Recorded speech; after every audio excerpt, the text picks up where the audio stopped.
जब रजिया आप तीनों के पास जब आया, मुझे पता चला आपने तो मना कर दिया था, आपने कहा मैंने करना ही नहीं, ये सच है? हाँ, बिल्कुल। क्यों भाई, क्यों आपने मना क्यों कर दिया? हुआ ये कि मोहसिन भाई के असिस्टेंट ने कॉल की। पहले मोहसिन भाई की कॉल आई कि भाई कहाँ है, मैं ड्राइव कर रहा था गाड़ी, तो मैं बोला यार मैं तो जा रहा हूँ। बोले कह रहे यार तू आ सकता है। क्या हुआ मोहसिन भाई? तो यार वो एक काम है, तो वो मैं बोला अच्छा चले ठीक है, मैं आपको कॉल बैक करता हूँ। उसके बाद तकरीबन 10-15 मिनट बाद उनके असिस्टेंट की कॉल आ गई कि यार वो एक मीटिंग कर लेते हैं, और जो है ना वो एक कैरेक्टर है ना, चले करते हैं। कल हुआ, फिर कॉल आई, कह रहे हैं यार वो आपने आना था। मतलब चले मैं आ रहा हूँ। गए। अब मोहसिन भाई देख रहे हैं, कह रहे हैं हाँ कलीम बस जो है ना वो करते हैं, इस तरीके का है तो ये वो। मतलब उन्हें ये ठीक तो है। नहीं कहा नापा के हो, खुद ही कर लो, देख के जहन में होगा लेकिन बोला बोले नहीं, नहीं। अच्छा। I expect better from Mohsin. अच्छा, तो वो असिस्टेंट जो था, अब वो ये कह नहीं रहे कि यार ऑडिशन लेना है। अच्छा, हाँ यस यस, मतलब ऑडिशन लिया है, लेकिन वो बोल नहीं रहे। जाहिर है काम किया हुआ है थोड़ा बहुत। वो जो उनके शर्मा असिस्टेंट थे, गए, वो कह रहे हैं हाँ यार इसको हम कैसे बोलेंगे हाँ, ऑडिशन। तो वो जूनियर थे, वो भी आर्ट्स काउंसिल थे। तो मुझे कह रहे हैं ये है, ज़रा ये पढ़ लेते हैं ज़रा, वो आपको समझ आ जाएगी। और ये मैंने पढ़ लिया, मतलब फिर पढ़ तो लिया है, तो यार बस वो देख लेते हैं, बस जो है ना वो मोहसिन भाई आ जाएं तो वो कर लेते हैं। तो मतलब यार अच्छा चलो ठीक है, मैं समझ गया, मैंने डिसाइड कर लिया। नहीं, अब मना कैसे करूं? ये तो नहीं बोल सकता नहीं मौसम में मैं नहीं करना। मतलब कोई ऐसा सिनेरियो मिले तो मैं इनको मना करता हूँ। कल फिर कॉल आ गई कि भाई वो आज आप आ जाओ, तो बोला हाँ ठीक है मैं जाता हूँ। और आज देख के मना करके अब बैठे हैं, तो साथ ही हम देख रहे हैं कि कुछ और लोग आए हुए हैं उसी कैरेक्टर के लिए। यार ये कैरेक्टर जो है ना वो इस तरीके से, तो अब वो साथ खड़ा कर रहे हैं। यार ये बड़ा लगेगा, ये छोटा लगेगा, तो वो एज दिखानी थी उनको। तो मैं कह रहा हूँ यार ये क्या मतलब हो क्या रहा है यार। इतनी क्या बड़ी बात है भाई, इतना हाँ। क्या बड़ा किरदार है यार, शाहरुख खान पे बायोपिक तो नहीं बना रहे कोई? तो ये बातें आप लोगों के लिए, ऑडियंस के लिए भी समझना जरूरी है कि हमारे यहाँ कास्टिंग का ऐसा कोई प्रोसेस नहीं है। जितने ड्रामे आप लोग देखते हैं टेलीविजन के ऊपर, उसमें जो कास्टिंग हुई हुई होती है वो इसलिए नहीं हुई होती कि कौन किस किरदार में सही से बैठता है, वो इस तरह से हुई हुई होती है कि कौन अवेलेबल है, किसके साथ अच्छे आपके ताल्लुकात हैं, कौन पैसे कम लेगा। तो द फैक्ट के इस कैरेक्टर के लिए, जो कि अगर देखा जाए तो एक इंपॉर्टेंट किरदार है, बट लीड कैरेक्टर तो वैसा नहीं है। बट मोहसिन का वो विजन कि उन्होंने प्रॉपर उसमें ऑडिशंस करा के उसमें भी कास्टिंग की, मोहसिन के लिए तालियां। तो फिर जब आए तो कह रहे हैं यार वो ये शेव वगैरह करवा के आ जाओ। उन दिनों एक शूट चल रही थी। मैं बोला हाँ शेव तो वैसे ही करवानी है, तो वो छोटी छोटी मूछें हम रख के अगले दिन आ गए। तो मैं बोला ठीक है। अगले दिन कह रहे हैं क्लीन शेव करके आओ, तो वो फिर क्लीन शेव करके आए। तो मैं उनको यार मोहसिन भाई वो ज़रा मैं थोड़ा बिजी हूँ, तो रहने देते हैं, मैं वहाँ नेपा चले जाऊँ, वहाँ थोड़े काम है। तो वो कह रहे नहीं नहीं यार तू आ। फिर मैं आ गया। मैं बोला स्टोरी क्या है, स्टोरी आप बताएं।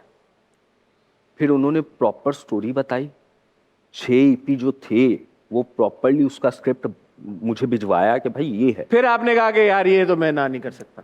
जब मैंने स्क्रिप्ट पढ़ा और एक तरफ से पढ़ रहा हूँ, दूसरी तरफ से आंसू आ रहे हैं, मैं बोला यार ये मैं क्या करने जा रहा था। अरे वाह वाह वाह। क्या कर अच्छा शहीरा, आपके पास जब स्क्रिप्ट आया Razia and you were playing Razia, तो क्या एक्साइटमेंट बहुत ज्यादा थी, थोड़ा सा चैलेंज भी आपने फील किया यार कि ये तो बड़ा मुश्किल किरदार होगा? क्या what was going on in your head?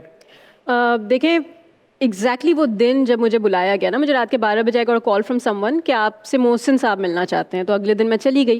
अच्छा सॉरी, इस पॉइंट तक आप बताएंगे कि आप were you actively seeking work, auditions के लिए जा रही थी, प्रोडक्शन हाउसेस से राब्ते में थी? बिकॉज जो यंग लड़के लड़कियां घर पे बैठे हैं उनको जरा अंदाजा हो कि कैसे काम मिलता है। तो गालिबन ये फरवरी 2023 का महीना था और ये दूसरा महीना था एक्टिंग में बाकायदा कदम रखे हुए मुझे। ठीक है।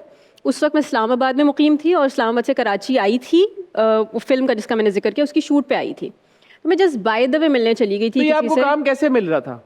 पहला प्रोजेक्ट तो इस तरह मिला कि मैंने अपना ऑडिशन क्लिप बना के नवाजुद्दीन सिद्दीकी की एक मोनोलॉग और राधिका आप्टे के 2 मोनोलॉग्स पकड़े और अपने आप को शूट किया मैंने, और वो मैंने भेजना शुरू किया।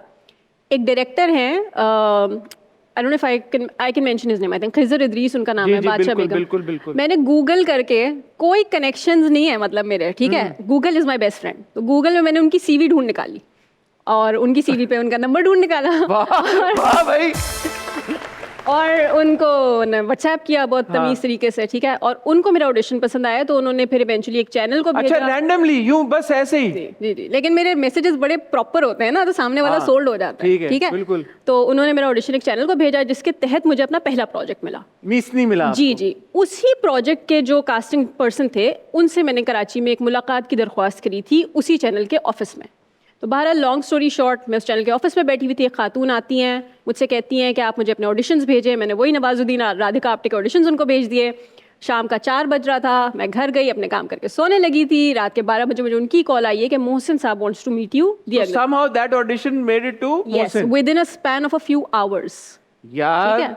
जब कोई चीज वो है ना किसी को मिलाने कायनात। और कायनात एंड ऑल ऑफ दैट। अगले दिन महज उस मुलाकात के, जो मेरी उस चैनल के ऑफिस में हुई थी, उस मुलाकात के महज 24 घंटे बाद I was sitting across mister Mohsin Within 24 hours? Yes, kind of like, बिल्कुल। एक दिन पहले मेरी वहाँ मुलाकात हुई और अगले दिन 4 बजे मैं सामने मोहसिन सर बैठे हुए थे, यहाँ मैं बैठी हुई थी, और वो मैं आई हूँ, सलाम दुआ हुई है, और वो सुनाना शुरू हो गए। अब मैं बेचारी एब्सोल्यूट न्यू कमर, मुझे यही नहीं पता कि ये नरेशन हो रही है और नरेशन होती क्या है और ये हो क्या रहा है। मुझे लगा अच्छी बात है, कहानी सुना रहे हैं और मुझे ही सुना रहे हैं, बड़ी इंपॉर्टेंस मिल रही है यार।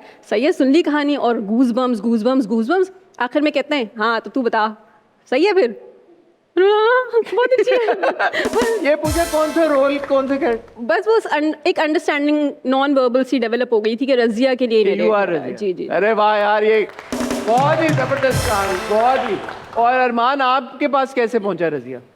मैं बस अपना ग्रेजुएशन मुकम्मल कर रहा था, हाँ। आखिरी सेमेस्टर, तो एक ऑडिशन कॉल आई असिस्टेंट की तरफ से। मैं पहुंच गया मन्नू के ऑडिशन के लिए। अच्छा, मन्नू के ऑडिशन के लिए आए? जी, मुझे स्क्रिप्ट मिला था मन्नू का कोई, तो उसके ऑडिशन दिए गए मैंने। उसके बाद उन्होंने थैंक यू करके भिजवा दिया। सेकंड कॉल अली के ऑडिशन के लिए, उसके बाद मैं डन हुआ। अरे वाह यार, इतनी जबरदस्त बात है, जिसके नसीब में जो चीज़ होती है उस तक पहुंच जाती है, चाहे कुछ भी हो जाए। बट रजिया की एक और ख़ास बात मुझे जो बहुत पसंद है और लोगों को भी पसंद है, वो उसके गाने। तो 2 गाने जो रजिया के बड़े मशहूर हुए, लोगों ने बड़ा उनको अप्रिशिएट किया। मुझे लगता है कि उसकी वजह से भी एक जो इम्पैक्ट है कहानी का वो बढ़